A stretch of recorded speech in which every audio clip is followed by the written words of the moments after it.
अब हम English spoken की क्लास में बेसिक डीप पर चलते हैं। कल जो हमने पढ़ा था उन्हीं शब्दों के बारे में आज थोड़ा सा डीप में जान लेते हैं। तो कल हमने जाना कि अपने आसपास के शब्दों को इंग्लिश में क्या कहा जाता है, तो उन्हीं शब्दों के बारे में हम आज विस्तार से जानेंगे और उन्हीं शब्दों का हम उपयोग करके हम एक वाक्य का निर्माण करेंगे। तो कैसे वाक्य का निर्माण होगा ये टॉपिक मैं सबसे लास्ट में आपको बताऊंगा। तो चलो स्टार्ट करते हैं हम लोग। तो हाँ, यहाँ पे देखो आपको कुछ शब्द दिखाई दे रहे हैं, ये सभी के सभी शब्द क्या है, इंग्लिश में है। तो चलो इस शब्द के बारे में अब हम जानते हैं। तो यहाँ पे है होम है, लाइट है, विंडो है, मिरर है, बेड है, फैन है, पेन है, बुक है, वाटर है, डेस्कटॉप लैंप है और यहाँ पे किचन दिया हुआ है। तो जैसे ही मैं यहाँ पे होम कहता हूँ तो होम का मतलब क्या होता है, होम का मतलब होता है घर। लेकिन आपको ये ट्रांसलेट नहीं करना है। कल भी मैंने बताया था कि आपको क्या करना है, इसे ट्रांसलेट नहीं करना है। आप इसे इसी शब्द में उसे सोचोगे, इमेजिन करोगे, तभी क्या हो सकता है, तभी आप इंग्लिश सीख सकते हो। तो जैसे ही मैं होम कहता हूँ तो आपके दिमाग में डायरेक्ट वो फोटो आना चाहिए जो चीज़ होम है। होम का मतलब घर, घर आपको ट्रांसलेट नहीं करना है, ठीक है। यहाँ पे मैं आपको सिर्फ ये बताना चाहता हूँ कि होम का मतलब आप ट्रांसलेट नहीं करोगे। होम कह रहा है तो आपको दिखाई देना चाहिए जहाँ पे हम रहते हैं उसे हम होम कहते हैं। जैसे कि यहाँ पे और कुछ शब्द दिए हुए हैं। यहाँ पे लाइट दिया हुआ है। लाइट का मतलब क्या होता है, लाइट का हिंदी अर्थ होता है बल्ब होता है। लेकिन आप बल्ब को ट्रांसलेट नहीं करोगे, क्या करोगे, लाइट को लाइट के नाम से ही जानोगे। लाइट, जैसे ही मैं लाइट कहता हूँ तो आपके दिमाग में शब्द आना चाहिए, मतलब आपके दिमाग में वो चित्र आना चाहिए जिसे हम लाइट कहते हैं। और लाइट हम किसे कहते हैं, जो चीज़ प्रकाश देता है।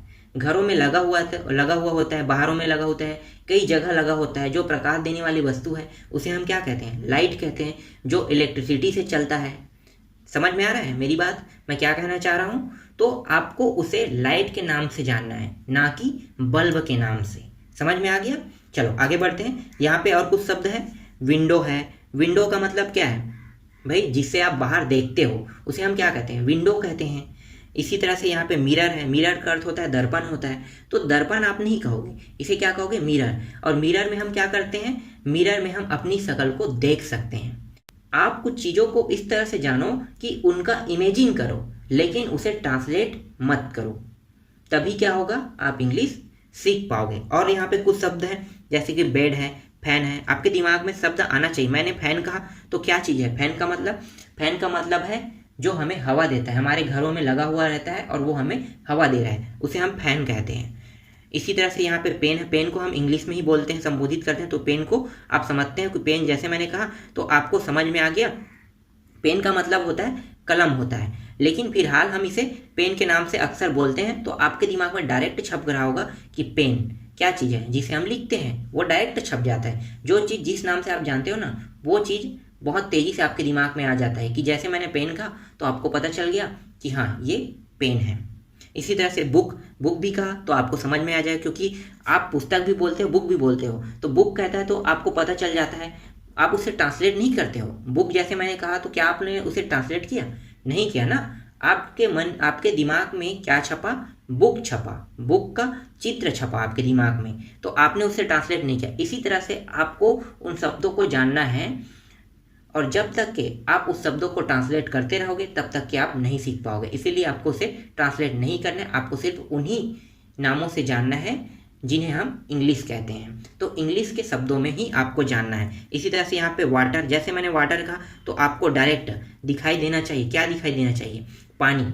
लेकिन आप उसे पानी में ट्रांसलेट नहीं करोगे। वाटर का मतलब आप समझ गए कि वाटर, जैसे मैंने कहा तो आप जैसे ही पीने की वस्तु आ रही है, जो वस्तु पीने की है उसे हम वाटर कहते हैं। सभी चीज़ों को वाटर नहीं कहते फिलहाल, लेकिन वाटर जैसे मैंने कहा तो आपको समझ में आ गया कि वाटर क्या चीज़ है। इसी तरह से आपको हर चीज़ों को इमेजिन करना है और अपने दिमाग में बैठाना है। उसके बाद आप इन शब्दों को इंग्लिश में रख सकते हो। चलो और कुछ शब्द देख लेते हैं। यहाँ पे डेस्कटॉप लैम्प है, किचन है, ठीक है। किचन भी क्या हो गया, इंग्लिश में आप समझो। इसी तरह से देखो, स्कूल पे जाते हैं तो स्कूल में डोर है, चेयर है, टेबल है, ब्लैक बोर्ड है, टीचर है, स्टूडेंट है, प्रिंसिपल है, ट्री है, वहाँ कुछ पौधे लगे होते हैं तो उसे ट्री कहते हैं। फिर यहाँ पे फ्लावर आ गया। तो ये सब चीज़ क्या है, इंग्लिश में है। और कुछ चीज़ें देख लेते हैं। जैसे मैं मार्केट जाता हूँ तो मार्केट जा रहा हूँ तो यहाँ पे कार है, बस है, देख लो, मार्केट है, शॉप है, मार्केट पे ही मार्केट शब्द हो गया। फिर शॉप हो गया। शॉप का मतलब क्या होता है, ये शब्द थोड़ा वजनदार है, तो इस शब्द को हम क्या कहते हैं, शॉप को। शॉप को हम कहते हैं दुकान। ठीक है, यहाँ पे मैं आपको बता रहा हूँ कि शॉप का मतलब होता है दुकान। तो अब आपको ये शॉप को दुकान में ट्रांसलेट नहीं करना है। क्या करना है, जब भी आप दुकान जाते हो तो उसे आप शॉप से संबोधित करना। किससे संबोधित करना? शॉप से। बाजार जाओगे तो उसे किससे संबोधित करोगे? मार्केट से। बाजार इसे नहीं कहना है आपको, क्या कहना है? मार्केट कहना है। और जैसे ही मैंने वहाँ पे ठेला देखा, ठीक है, तो मार्केट जब भी जाते हैं तो हम लोग ठेला देखते हैं, तो ठेला ना कह के क्या कहेंगे? उसे ट्रॉली कहेंगे। ट्रॉली। ठीक है, आपको समझ में आ रही है ये पॉइंट? आपको क्या कहना है? ट्रॉली कहना है। और वहाँ पे फेरी वाला भी होता है, उस ठेले में फेरी वाला होता है जो सामान को बेचता है। जब मार्केट में हम जाते हैं तो वहाँ पे फेरी वाला होता है जो सामान को बेचने का काम करता है। तो उस फेरी वाले को फेरी वाला ना कहेंगे, क्या कहेंगे? हॉकर कहेंगे उसे हम हॉकर कहेंगे। इसी तरह से यहाँ पे फूड कीपर है। फूड कीपर का मतलब होता है फल बेचने वाला। तो हम उसे फल बेचने वाला ना कहेंगे, क्या कहेंगे? फूड कीपर कहेंगे। जब भी आप उसे देखोगे तो वो रहा फूड कीपर। समझ में आ रहा है? क्या कहोगे? Food keeper. इसी तरह से वेजिटेबल का मतलब सब्जी होता है, तो आप सब्जी ना कह के क्या कहोगे? जब मार्केट जा रहे हो तो वेजिटेबल कहोगे। और जो सामानों को बेचता है उसे हम क्या कहते हैं? सेलर कहते हैं। ठीक, समझ में आ रहा है आप लोगों को ये पॉइंट? क्या कहना है आपको? सेलर कहना है। तो हर वो चीज़ जो आप हिंदी में जानते हो, जिसे आप हिंदी में संबोधित करते हो, उन चीज़ों को आप इंग्लिश में ही बोलो। सिर्फ आप उस एक शब्द को इंग्लिश में बोलो, तो क्या होगा? आप इंग्लिश में उन शब्दों को बोलते जाओगे, धीरे धीरे आप इंग्लिश सीखते जाओगे। चलो अब इन्हीं शब्दों का उपयोग करके हम वाक्य बनाना सीखते हैं।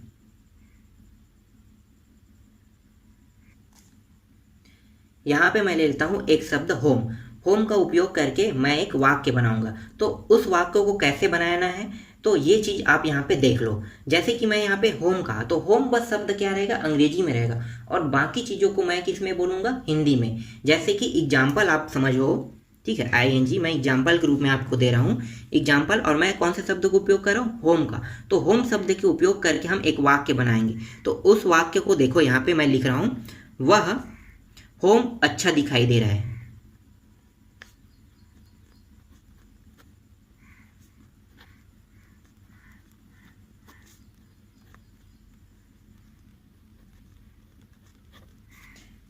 देखो यहाँ पे मैंने क्या कौन से शब्दों का उपयोग किया? होम। होम जो शब्द है, जो हमने आज सीखा ना, वही शब्द क्या है? होम है। बाकी हमने इन चीज़ों के बारे में नहीं सीखा है अभी, इसलिए हम इन चीज़ों को किस में रख रहे हैं? हिंदी में रख रहे हैं। जो चीज़ हमने सीखा वो शब्द क्या है? होम है। इसीलिए मैंने होम को हिंदी में ट्रांसलेट नहीं किया है, सिर्फ हमने क्या लिखा है? होम लिखा है। तो देखो, वह होम अच्छा दिखाई दे रहा है, बाकी चीज़ हिंदी में है, और जो शब्द हमने सीखा वो शब्द क्या है? इंग्लिश में है। अगर आप इस तरह से बोलते हो तो क्या होगा कि आप जो शब्द का आप प्रैक्टिस करना चाहते हो ना, वो शब्द आपको याद होने लगेगा। उन्हीं शब्दों को आपको किस में बोलना है? इंग्लिश में बोलना है। जैसे कि मैंने यहाँ पे क्या लिखा है? वह होम अच्छा दिखाई देता है। तो सिर्फ होम बस किस में है? इंग्लिश में। बाकी चीज़ क्या है? हिंदी में है। और देखते हैं कुछ शब्दों को। जैसे कि यहाँ पे मैं लाइट शब्द का उपयोग कर रहा हूँ, तो लाइट शब्द को उपयोग कर रहा हूँ, तो यहाँ पे मैं लाइट शब्द के उपयोग करके एक वाक्य बना रहा हूँ। तो वाक्य है, क्या आप लाइट ऑन कर दोगे? ठीक, उस शब्द को भी मैं लिख लेता हूँ यहाँ पे, क्या आप लाइट ऑन कर दोगे? तो देखो यहाँ पे लाइट शब्द के बारे में हमने जाना, तो हमने लाइट शब्दों को किस में पढ़ा? इंग्लिश में। बाकी चीज़ क्या है? हिंदी में है। क्योंकि हमने इनके बारे में अभी तक नहीं पढ़ा है, इसलिए हम इन शब्दों को अभी हिंदी में ही जानेंगे। बाकी हमारा जो शब्द है ना, जिसे हमने अभी सीखा, उसको हम किस में संबोधित करेंगे? इंग्लिश में। अगर आप इस तरह से हर चीज़ों को बोलते हो, आप कहीं भी जा रहे हो, तो बाकी सभी चीज़ों को आप हिंदी में बोलो, जो शब्द है उसे आप इंग्लिश में बोलते हो, तो बहुत कुछ बदलाव होता है। आप थोड़ा सा तो कम से कम इंग्लिश जान जाओगे इससे। तो आपको ऐसे ही करना है। आपको अगर इंग्लिश सीखना है तो बाकी शब्दों को हिंदी में बोलो, लेकिन जिस शब्द को आप संबोधित करना चाहते हो उसे बस आप इंग्लिश में बोलो। इसी तरह से और कुछ शब्द देखते जाते हैं आगे। जैसे कि यहाँ पे एक शब्द है विंडो है, तो मैं विंडो का उपयोग कर रहा हूँ। तो यहाँ पे लिखो, विंडो से नज़ारा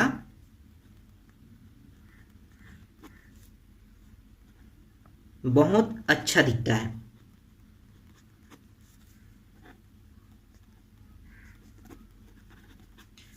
और कुछ शब्द देख लेते हैं। आज मैंने किचन में खाना बनाया।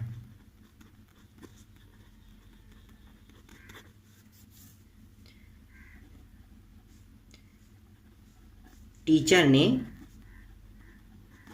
आज बहुत अच्छा पढ़ाया।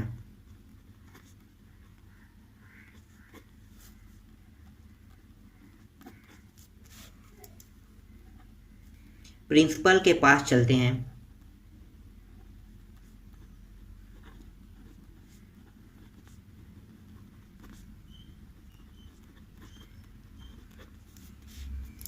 और एक शब्द और है मार्केट।